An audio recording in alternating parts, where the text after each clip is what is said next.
Hey guys, welcome back. So for this look, I'm starting out by painting my entire face, my ears, down onto my neck and shoulders with this MAC Chromacake in True Chartreuse, which is a pro product only, I believe, but there are several different brands that carry neons and bright colored paints, and you can also mix it up and do whatever color combos that you want for this. I'm now applying Kat Von D's High Voltage Eye Primer onto my eyelids as well as underneath my eyes, and I'm just blending that into the green with my finger. Then using the hot green Primal color from NYX, I'm going to start building up the contour along my cheekbones. And also, as you can see, I forgot to mention that I left the torn areas blank that are around my mouth and down on my neck. I just kind of roughed out around those shapes and we'll fill those in later. So I'm just building up the green shadow along the cheekbones, and then I'm going to do that along the jawline and under the chin as well. Then for the temple contour, I'm using a hot pink shadow and I'm leaving that top edge pretty sharp and fading it down toward the cheeks.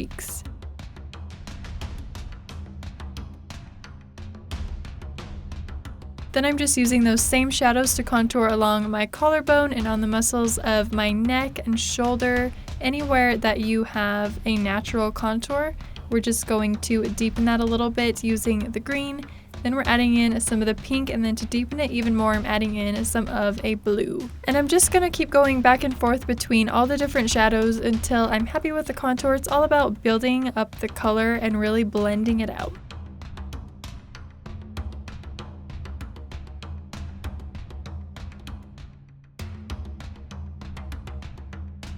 And then I realized I'm out of frame, so all I did was add some contours between the rib bones. Then moving back up to the face, I'm deepening the green contours with the blue eyeshadow and the hot pink with a brighter orange.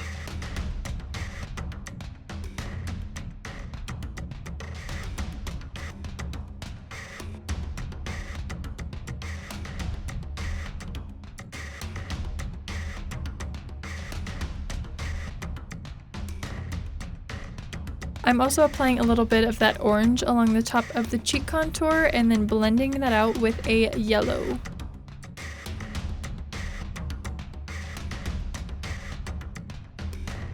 I'm applying this yellow shadow to the center of my forehead as well as up into the temple contours and the highlight areas on my neck.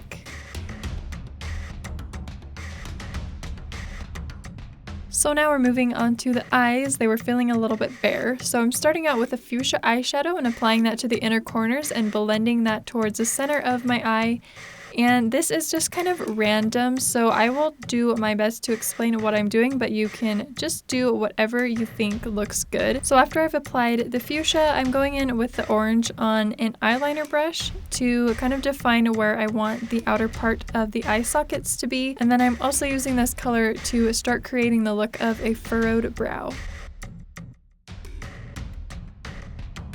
Then on a fluffy brush, I'm taking that same color and applying it just underneath the brows. I'm marking where I want the inner part of the eye sockets to be with a blue eyeshadow, and then I'm going to start blending that blue eyeshadow onto the eyelid. And then I decided I wanted to pack that color on a bit more, so I'm taking a more dense flat shadow brush to really pack on the blue, really making sure to blend that into the fuchsia. Taking that same eyeshadow on the flat shadow brush, I'm applying that just inside that orange line that we created earlier. And this one we are going to blend in toward the eye. I made the other eye just slightly different, and this was when I started bringing in a more teal blue shadow. I'm applying this where we started creating that furrowed brow earlier, and I'm also making some curved lines on the outside of the brows as well as up on the forehead to start creating the look of a more straight across brow.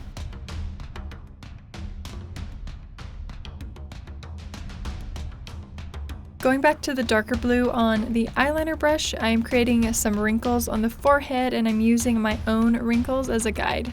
I'm concentrating the most color at the center of the forehead and then fading the lines as I go out. And then I felt like the eyes needed a little more brightness, so I'm going back in with the yellow on a more dense brush and just really packing that onto the areas I felt like needed more brightness. And I'm also doing the same thing to the highlight areas that we applied the yellow to earlier. Then my mini dance party was interrupted when I realized I still had the other shoulder to contour. So I did that, and then I am contouring around the forehead using the green and the more teal blue eyeshadows.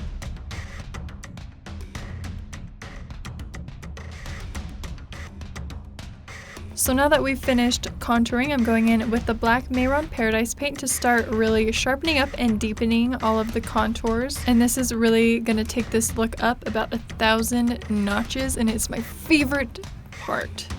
So let's do this. So basically we're going to mimic what we have already done with the eyeshadows. So where we've concentrated the most eyeshadow, or where we have it the darkest, is where we want the base of our contour to be, and where we will make our initial black line to blend out. So here you can see I'm painting a pretty thick black line along the top of my contour, and then while the paint is still wet, I'm using my Sigma mini smudge brush to blend that out and give me a really nice soft fade. Same thing with the wrinkle lines. I'm just taking that brush and gently smudging that out so it's not so sharp.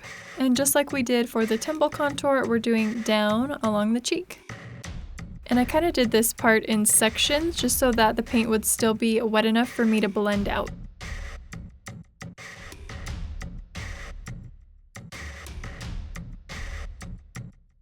And for this part, I'm creating the deepest shadow closest to the mouth, where I want the cheek to be really hollowed out. I'm then going back in with my blue and green shadows and just blending those into the black to add some more color in. To give it a really seamless fade, I'm going in with a matte black eyeshadow, and I'm just blending that between the black and the blue, and I'm using my finger to blend that out as well. And we're also defining the contour on that outer part of the eye socket. So here I just wanted to show you the huge difference before and after using the black.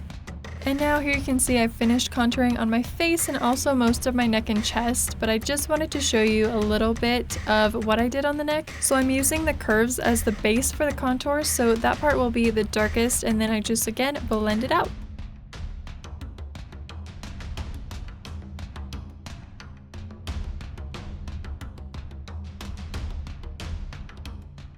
The next thing I'm doing is outlining those torn areas of skin, and again, just using the black Paradise paint. And I am adding some of the jagged torn details, but for the most part, I'm just focusing on getting the basic shapes.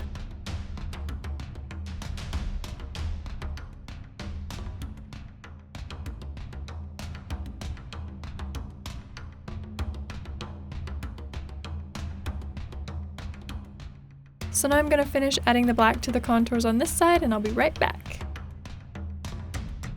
So now I'm using a white cream makeup to paint on the bones, and I did look at a reference photo of a skeleton, but you totally don't need to be anatomically correct if you don't want to, but I did try to get as close as I could. And it's super helpful to use your own collarbone as a guide.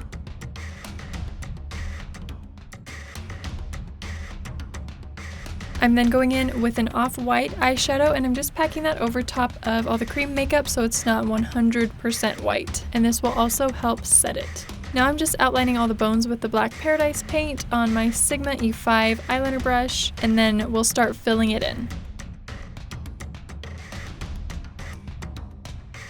To fill in the background, I'm just smudging any leftover product that I have on that brush, and I'm keeping it the darkest right near the bones and kind of fading it in, and then we're going to add the blue and pink eyeshadows over top to add a little bit of color.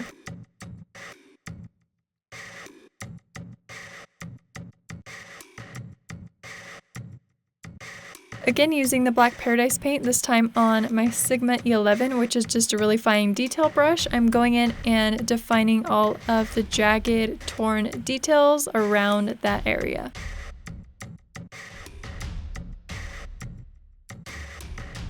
I'm now going back to that orange eyeshadow, and I'm just creating a little bit of shading around that torn area, and I'm leaving a tiny bit of space where we're going to add a little bit of highlight in to add some dimension. And looking back at this, I probably would have gone in with a bit of a darker color, like a darker red or maybe a purple, just so that the highlight would make it pop just that much more. The orange just kind of ended up being a tad bit too light, but it still worked out. So now I'm using the white cream makeup to add some highlights around the neck area and also on the face, and I'm just using my fingers to blend this out. It blends really nicely over this water-based makeup.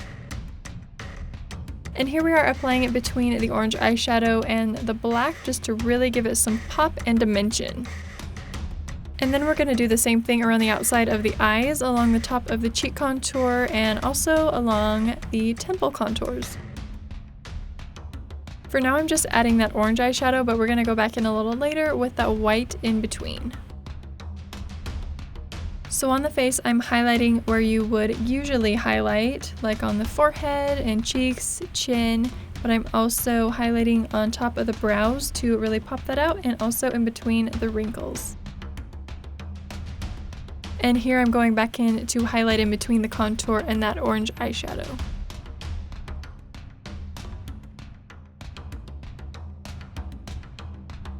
Moving on to the teeth, as per usual, I'm using a flat eyeshadow brush about the width that I want my teeth to be, and I'm just pressing those on using the white cream makeup, and I want to keep this as straight across as possible, because at the corner of my mouth it kind of curves down a little bit, but I want to keep it super straight. I'm then just pressing my lips together to transfer the top teeth to the bottom, and then continuing out, and then we're going to line them in black.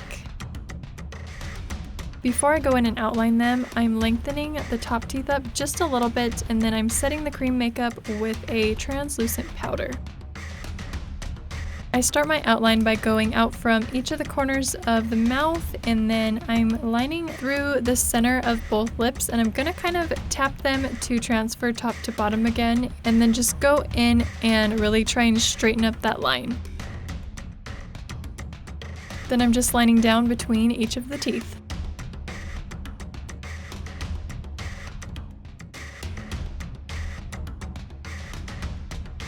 Once I have all my teeth lined, I'm going back in and just rounding out all the corners of each of the teeth.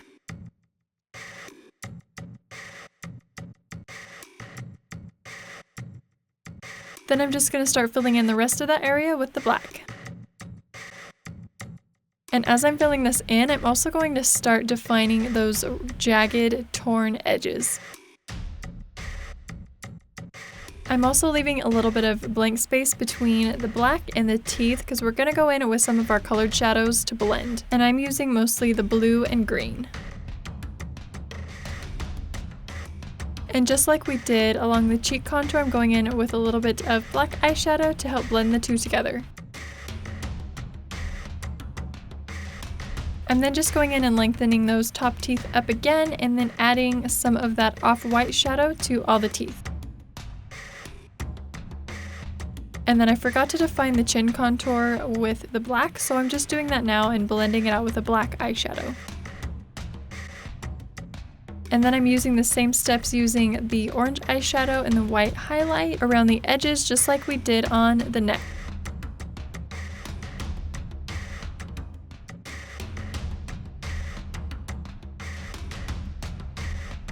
Just adding some finishing touches, a little bit more highlight, and then of course some blood, and then we're good to go. And this is a homemade fake blood using just light corn syrup, water, chocolate syrup, red food coloring, as well as a tiny bit of blue and green, instant coffee crystals, and cornstarch. And I did make this batch pretty thin because I wanted it to be fairly drippy, and as you can see, it definitely is. But the good thing about this is that it does dry and it stays shiny, so it's not a huge mess once it does dry. And it is totally edible, so if you do get it in your mouth like I did, no big deal. It just tastes like really sweet candy. And that's it, guys. I hope that you enjoyed. If you did, don't forget to give it a thumbs up. That really helps me out. Don't forget to subscribe and share it with your friends, and I will see you in the next one.